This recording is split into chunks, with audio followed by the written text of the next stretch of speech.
Bueno, buenas tardes. Good afternoon. My name is Anton Leis. I'm the CEO of the Spanish Development Agency. Thank you for coming to this event.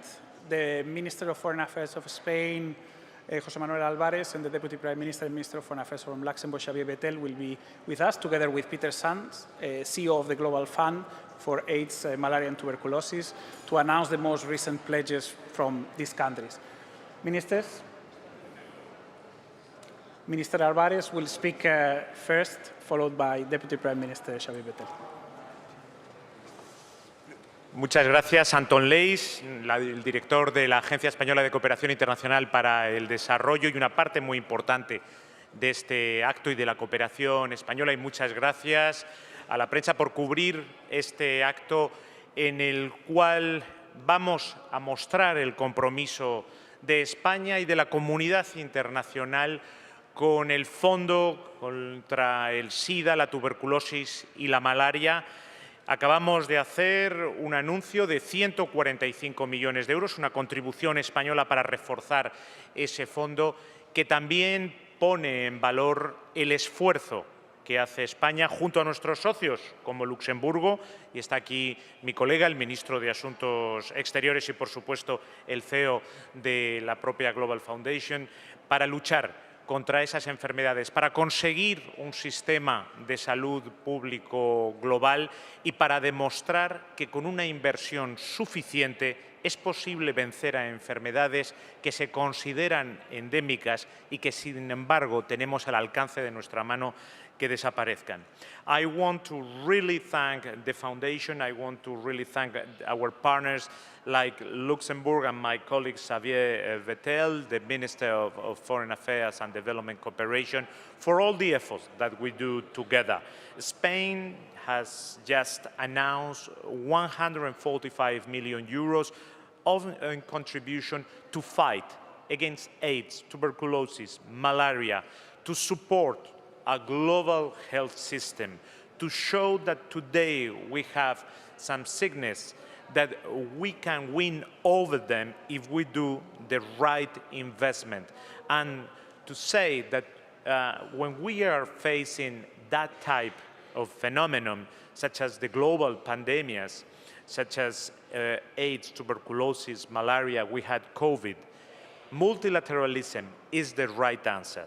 There is no other option, no other answer to fight global problems. Today, here in Sevilla, we are together to defend multilateralism, to defend development aid, to defend also alliance between the North and the South, but also, as we are represented here today, alliance between the private sector and the public sector.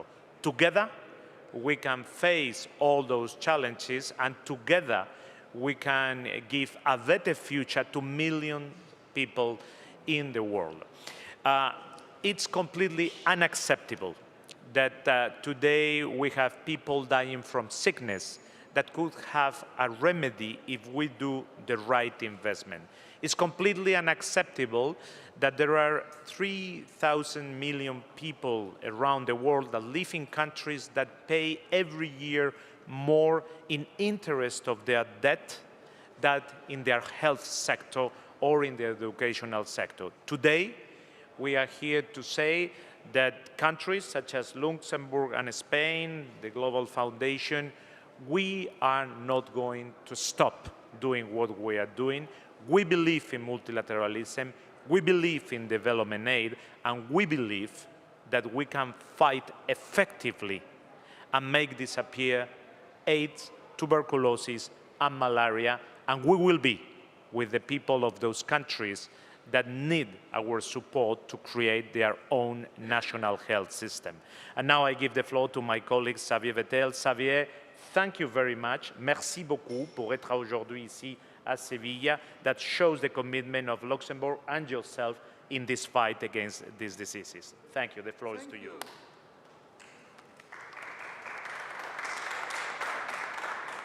Muchas gracias, José Manuel, y también por la solidaridad de España. Es un ejemplo de I will continue in English. I'm sorry. I try. So the first thing is, thank you so much for organizing these meetings here. And I really believe that, in fact, multilateralism for the moment is really on different stress test. A lot of populist governments and some governments think that why should we help other people around? Why should we support paludism, AIDS, or tuberculosis in other countries? I'm in charge of foreign affairs, but also as a Minister of Development and before as a Prime Minister. And when I see that it's 1% that we use to help the weakest persons, it's just the fact that I was lucky to be born in a country where I don't have to think if I will have an injection, if I will have education, if I will have food, that I can be a man or woman, I can be gay or straight, I can be a Catholic, a Jewish, a Muslim. I have all the chances on my side. And so to have 1% to support when I see the reductions in most of the countries done today. And so if we do it today with this fund, which is so important because to have the right to have a health condition and to have injections and vaccines seems to be today even more luxury depending where you grew up. And if I do it because I think that these people have the same right of health, the same right to get an adult than we have in our country. But if some populists think it's better to reduce, they should maybe ask the questions, do they want to have back tuberculosis in their own country? Do they want to have a race of AIDS in their own country? Do they want to have maybe, once with the climate change, when I see it here, paludism in their own country? So maybe this would be the wording they have to use, that to protect their own population, it's also an invest for them. I don't use that argument because I believe it is because I want to give chances to the less fortunate people that we are. But maybe we should tell them that they put their own population in difficulties with their behavior. If this could be useful to convince them how important it is to be able to support. So you need the passion I have for my job, so I nearly forgot to announce my pledge. But you want to hear that. So 13.8 million for 26 to 28 is the support from Luxembourg, and it's a raise of 18% of the helps we had before. It was always 1%, but we feel that this moment now, where we see that reducing support, and it's difficult. I know we had a meeting last week in NATO. I don't want to choose between weapons and humans. I don't want to have this choice, to have to choose between to support people and to support defense expenses. I think it's important that we don't put one against the other, and that we not forget that if it's 1%, I still have 99% for do other things. We should not forget that. And that in 2025 now, depending, as I started, depending where you get born, makes your chance of education, of health, of rights, if you're a woman, a man, if you're black or white, if you're gay or straight, and etc. Depending of where you get born, it's still a shame. Well, thank you.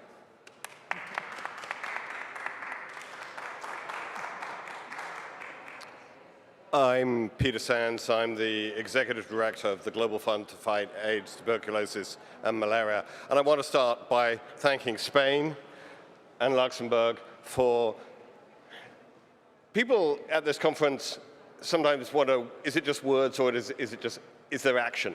And if you want a demonstrable demonstration of translating the words into action, it is the commitments you have just heard from both Spain and Luxembourg.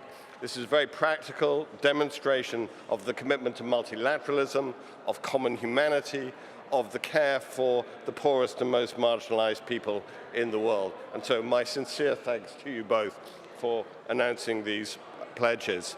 And I would also like to acknowledge Norway, which last week announced that it was sustaining its pledge to the Global Fund as well. Together, the Global Fund to Fight AIDS, TB, and Malaria has saved over 65 million lives since it was created in 2002. And today, the combined death rate across HIV, TB, and malaria is 63% lower than it was when we started. So progress is possible. We can make a massive difference to people's lives and save people's lives. But we must also not take it for granted. These are formidable adversaries, these diseases. And if we slow down or turn our eyes away, they will come back. And that's why the Global Fund's 8th replenishment, which is taking place in the second half of this year, is so important, and why these announcements today, as early commitments as part of that replenishment, are absolutely vital. Together, we can save another 23 million lives over the next 3 years and bring down even further the infection and death rates across the diseases. HIV, the end of HIV is in sight. It's one of the SDG 3 commitments we could actually turn into a reality. With tuberculosis, I just mentioned Norway. Maybe I should stop and let you speak to Norway. Oh, well, I'll add, you do that. Okay. Norway will have the final word. I was just going to say, HIV, we could actually bring HIV to the end by 2030, which would be an incredible achievement. This is the pandemic that has killed more people than any other pandemic in recent history. Tuberculosis, more people, it's now the biggest infectious disease killer in the world, but more people are being treated and cured of TB than ever before. On malaria, we should be honest, we face a challenge. Climate change, conflict, resistance means that the huge progress we have made on malaria is now flatlining. And malaria is the disease that kills under 5s, pregnant women in the very, very poorest places in the world. This is a disease we know how to prevent. It's a disease we know how to end, and we should do so. And with the commitment and support of Luxembourg, Norway, and Spain, we will do our utmost to do so. Thank you. And very good to see you, sir. Thank you, my friend, and it's so great to be here. And I'm very pleased to say that the Norwegian pledge for the Global Fund will be for 2 billion Norwegian kroner, which is about $200 million for the next 3 years. This combined with our pledge for Gavi will combined be about $1 billion until 2030. We are living in very dramatic times at the moment, and I think it's in time for the rest of us to really step up for international solidarity and for working together to protect the multilateral cooperation. Therefore, I'm also so pleased to be here at the Finance for Development in Sevilla, which really is showing the world that when we really need it, we can step up. And it was really touching to be a part of the opening where all countries in the world except the US now agreed upon the decision made here in Sevilla. We made our pledge to Gavi and to the Global Fund at the same time, also to send out a very strong message from Norway that we have a very clear expectation for the whole international health architecture to work even better and closer together, because there is a really need for reform of the on the international development agenda. And that has been a need for a long time, but now it's not only a need, it's completely necessary to reach out to all the people, because there will be a reduction of funding internationally, even though I am proud of being a part of the government that say that we are now stepping up our efforts. Let me also say that I think what is most important is that we are using the fund, and therefore so glad for the agenda of the reform, now of the Global Fund, to build up strong health systems in the countries that we are working in.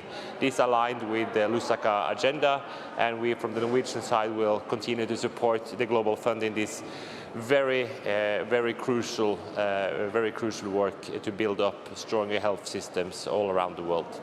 Let me just lastly say that a very important message from the Norwegian government is also concerning gender, and they also welcome the agenda from the Global Fund. We now see a backlash when it comes to issues related to gender equality and women's and girls' rights. And we know that women and girls are the most vulnerable in war and conflict. So therefore, also on this specific issue, there is a need for the rest of us to really step up, and I'm glad to say that we are here from the Norwegian government, and we look forward to working with the Global Fund and other partners, both in Europe and in the Global South. So thank you so much. We make a picture? Do we need a picture? Should we do it here? Here?